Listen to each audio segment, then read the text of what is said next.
Isa sa apat na lungsod sa Mindanao ay ang Davao City na napaglaanan ng pondo para sa infrastruktura. Ito ay sa tulong ng bansang Japan kung saan ipinangako ni Japanese Prime Minister Shinzo Abe ang $8.7 billion na ayuda para sa bansa.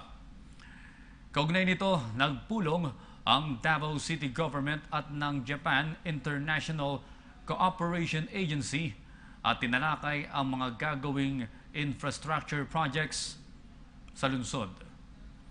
Si Kirby Cristobal para sa detalye. Isang joint coordination meeting ang isinagawa ng Davao City Government, iba't ibang ahensya ng pamahalaan at ng Japan International Cooperation Agency o JICA sa Regional Office ng National Economic and Development Authority sa Bangkal, Davao City. Layunin na nasabing pagpupulong na mailatag ng maayos ang mga nakaambang proyektong pang-infrastruktura sa lungsod ng Davao katuwang ang bansang Japan. Pinangunahan ni Davao City Assistant Administrator Dwight Domingo, NEDA Regional Director Lourdes Lim, kasama si JICA Philippines Senior Representative Tetsuya Yamada at iba pang opisyal na bahagi ng Infrastructure Development and Capacity Building Plan.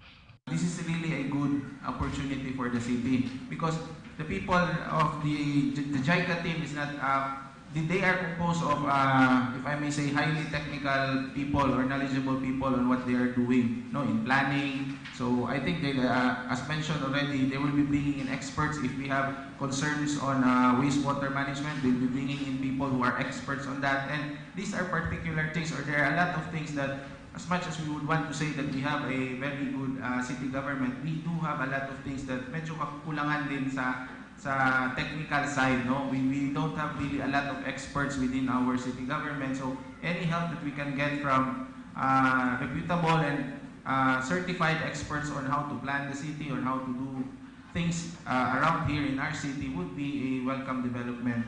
Ang mga priority projects na ito ay inaasahang magandang panimula hindi lamang sa Davao City kung hindi sa buong rehiyon ng Mindanao na siyang magbubukas sa mga papasok na negosyo at trabaho na makatutulong sa mga residente rito. Bukod naman dito, marami na ring investment program na nakalinya ang NEDA Region 11 para sa buong Mindanao para magbigay solusyon sa problema ng bawat syudad at munisipalidad. It was earlier submitted to the PPP Board of Davao City, was returned by the PPP Board of Davao City to the proponent for some revision. There are considerations on the financing that needs some revision. So we are still awaiting the possibilities of it being picked up by the Korean Exim Bank, which is now currently studying the approach for this LRT project. Matatandaang noong bumisita kamakailan si Japan Prime Minister Shinzo Abe sa lungsod ng Davao ay binigyang diin ito ang pagbibigay suporta sa lungsod at sa Mindanao para sa kapakanan ng mga Pilipinong naninirahan rito.